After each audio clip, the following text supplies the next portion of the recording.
Hello everyone. तो आज की हमारी वीडियो होने वाली है ऑपरेटर के पार्ट 2 पर। तो हम चलते हैं अपने VS कोड में और समझते हैं ऑपरेटर को। हम अपने VS कोड को ओपन कर लेते हैं। तो सबसे पहला हमारा ऑपरेटर आता है आइडेंटिटी ऑपरेटर। आइडेंटिटी ऑपरेटर क्या होता है?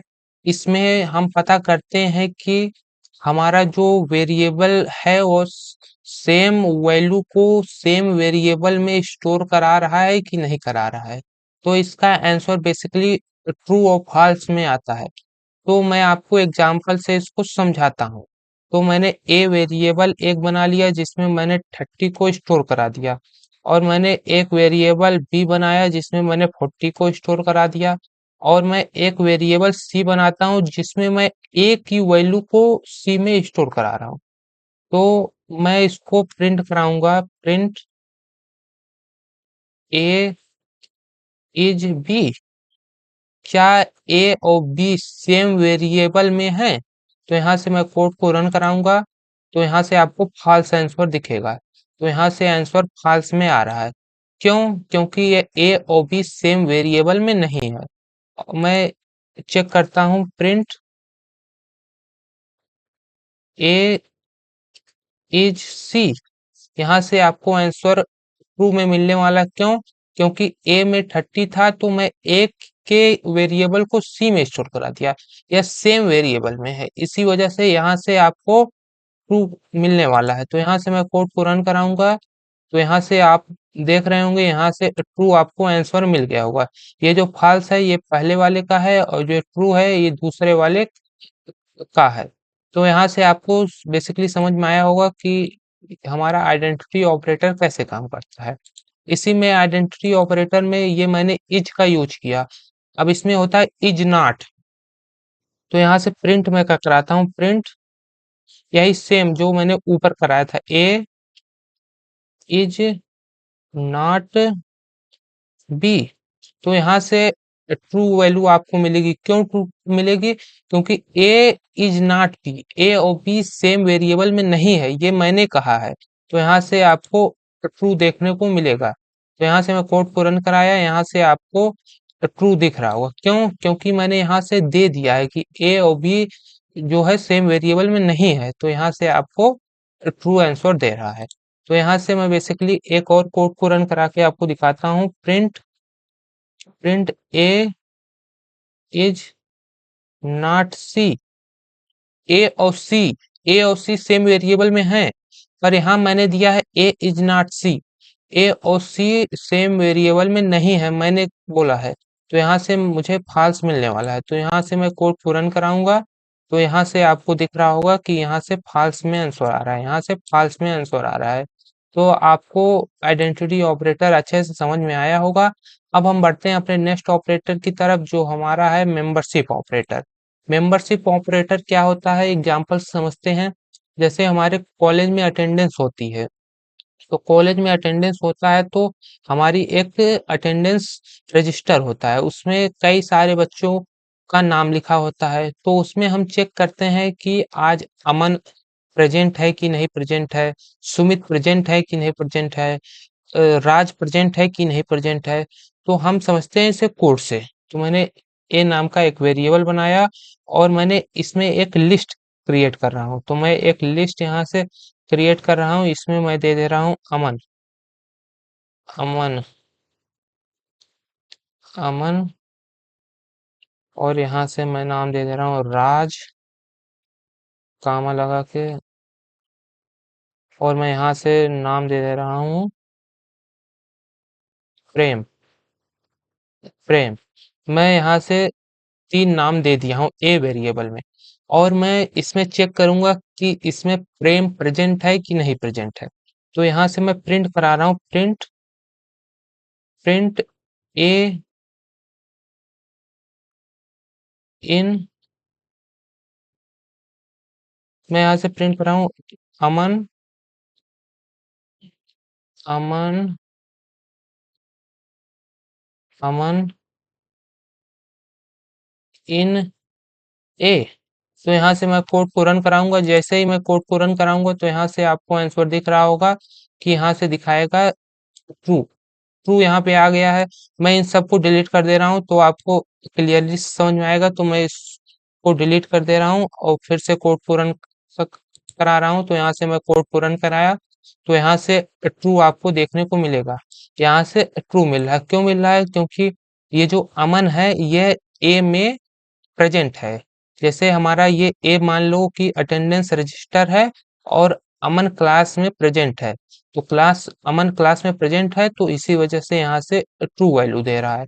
तो हम एक समझते हैं कि अमन क्लास में, मान लीजिए अमन क्लास में प्रेजेंट नहीं है, तो मैं यहाँ से प्रिंट करा रहा हूँ, प्रिंट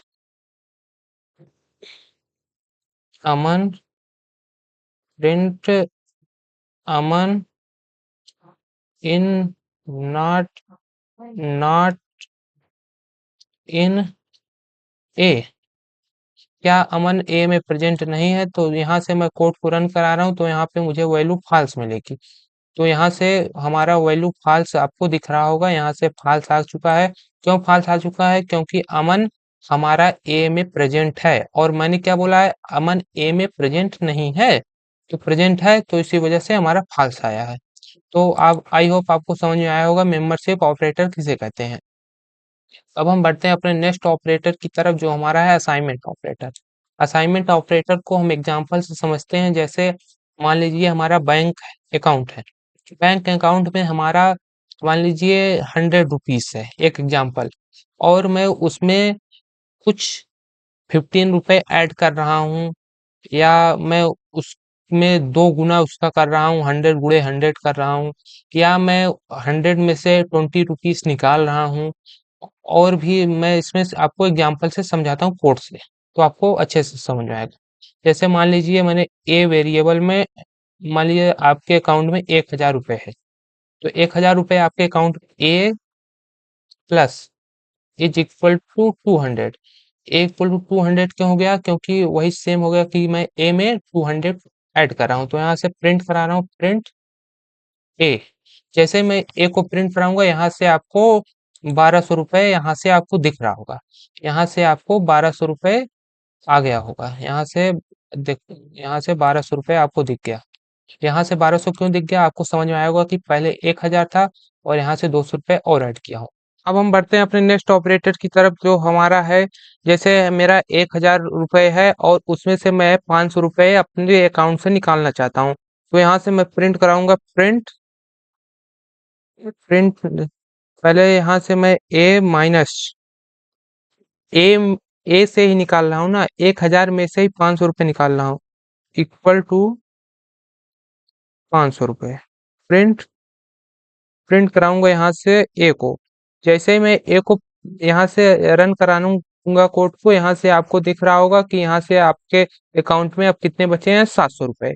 आपके अकाउंट में 700 रुपए क्यों बचे हैं? क्योंकि यहाँ से मैंने यहाँ से 500 रुपए निकाल लिया है। क्यों 500 रुपए निकाल लिया? यहाँ से मैंने 1000 रुपए था आपके अकाउंट में, 200 रुपए ऐड किया तो यहाँ आपके अकाउंट में 1200 रुपए हो गया। जब आपके अकाउंट में 1200 रुपए हो गया तो यहाँ से मैंने 500 रुपए निकाल लिया। 500 रुपए निकाल दिया तो आपके अकाउंट में अभी कितना रुपए बचा? आपके अकाउंट में अब 700 रुपए बचा। तो आई होप आपको समझ में आया होगा। अब हम बढ़ते हैं अपने नेक्स्ट ऑपरेटर की तरफ। मैं और एक वेरिएबल बनाता हूँ एक एग्जांपल के थ्रू, इसको डिलीट कर दे रहा हूँ। यहाँ से मैं इसको डिलीट कर दिया। आपके अकाउंट में 700 रुपए बचे हैं, ए इक्वल टू मैंने 700 रुपए लिया, ठीक है। आपके अकाउंट में 700 रुपए बचे हैं। तो यहाँ से मैं अब करता हूँ क्या, आपके ये जो 700 रुपए है ये डबल हो जाए, मतलब 700 रुपए है डबल हो जाए, मतलब 1400 हो जाए। तो यहाँ से ए मल्टीप्लाई इक्वल टू 2, यहाँ से मैं इक्वल टू 2 कर दिया तो यहाँ से आपको यहाँ से 1400 रुपए दिखेगा। क्यों 1400 दिखेगा? क्योंकि मैंने इसका 2 गुना कर दिया। यहाँ से जब मैं इसको प्रिंट कराऊंगा, प्रिंट ए को, और यहाँ से कोड को जैसे ही रन कराऊंगा तो यहाँ से आपको 1400 रुपए दिख रहा होगा। यहाँ से 1400 रुपए आपको दिख गया होगा। 1400 रुपए इसीलिए दिखा है क्योंकि मैं इसका 2 गुना कर दिया हूँ। यहाँ से मल्टीप्लाई 2 किया हूँ तो 700 का 2 गुना मतलब 1400 हो गया। तो अब हम बढ़ते हैं अपने नेक्स्ट ऑपरेटिव की तरफ जो हमारा है। मैं मान लीजिए कि आपके पास अभी कितना है, 1400 रुपए है। तो 1400 रुपए मुझे दो लोगों में बांटना है, ठीक है। फिर हम करते हैं कि 1400 रुपये मुझे दो लोगों में बांटना है, 700 तो यहाँ से मैं करूंगा ए डिवाइड बाई इक्वल टू 2। यहाँ से प्रिंट करा दूंगा, किसको, प्रिंट ए को। जैसे मैं ए को यहाँ से रन कराऊंगा कोड को, तो यहाँ से आपको 700 रुपये दिख रहा होगा, यहाँ से 700 रुपये। क्यों, पहले मेरे पास 1400 रुपये था, तो 1400 रुपये को मैंने दो लोगों में डिवाइड कर दिया, दो लोगों में यहाँ से डिवाइड किया, तो जैसे ही मैं दो लोगों में डिवाइड किया, तो यहाँ से आपके पास 700 रुपये दोबारा आ गया। तो आई होप आपको समझ में आया होगा कि असाइनमेंट ऑपरेटर में ये सब ऑपरेटर कैसे काम करते हैं। तो आई होप आपको बाकी सब ऑपरेटर अच्छे से समझ में आया होगा। अगर आप चैनल पे नए हैं तो चैनल को जरूर सब्सक्राइब कर दें, वीडियो को लाइक कर दें। हमारी आने वाली